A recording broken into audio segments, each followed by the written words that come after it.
saw a crowd around him, he gave orders to cross to the other shore. A scribe approached and said to him, "Teacher, I will follow wherever you go." Jesus answered him, "Foxes have dens, and birds of the sky have nests, but the Son of Man has nowhere to rest his head." Another of his disciples said to him, "Lord, let me go first and bury my father." But Jesus answered him, "Follow me, and let the dead bury their dead." The Gospel of the Lord. Praise to you, Lord Jesus Christ.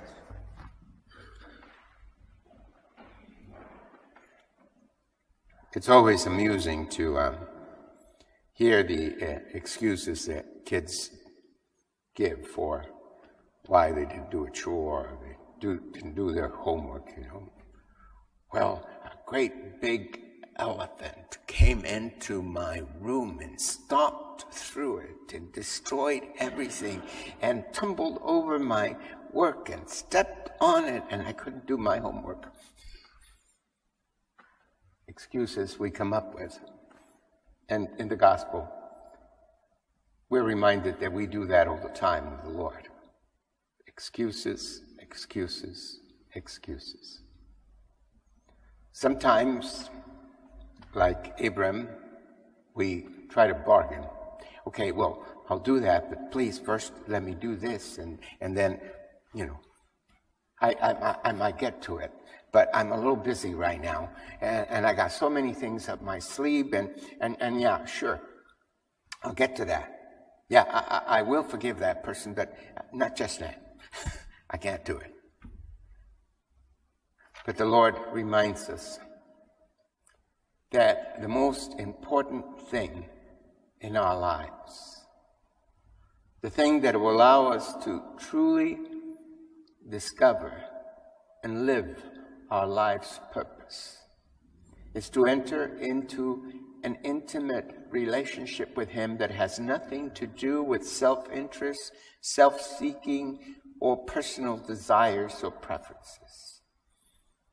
He reminds us that He, the eternal, living God, who sustains in His hands all of creation, who made everything that is and keeps it alive, that if He but one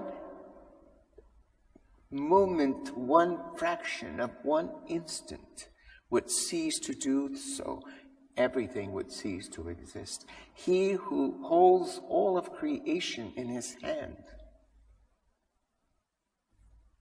He became man, so that we may come to know Him and have a true vision of Him as He is, so that we may love Him, trust Him, serve Him, not out of some sense of obligation or duty or because I'm commanded to do so, and I do so grudgingly, but because I have entered into the most important relationship of my life with Him who truly loves me unconditionally and accepts me as I am and allows me to be far better than I am now and to do much more.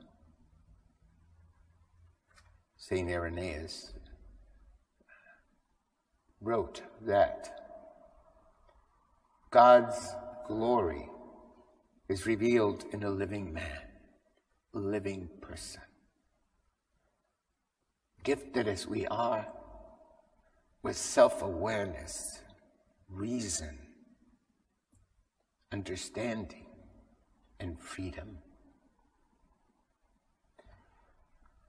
No one in all creation, no other being is made in the image and likeness of God and destined to live and live eternal. That everything that God made, including each one of us, is beautiful and precious. And that only sin distorted that. And so, the glory of the human person, would be precisely in coming to have this vision, this understanding of this other, the God that is all other, that is totally different and yet near. That God who became man so that we might have life and life eternal.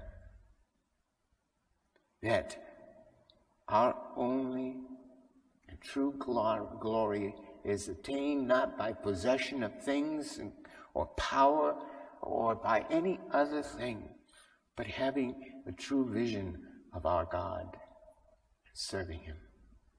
And that vision is of God who is a loving and tender and forgiving Father, a God who is a friend, always at my side, a God who does not abandon us. And so,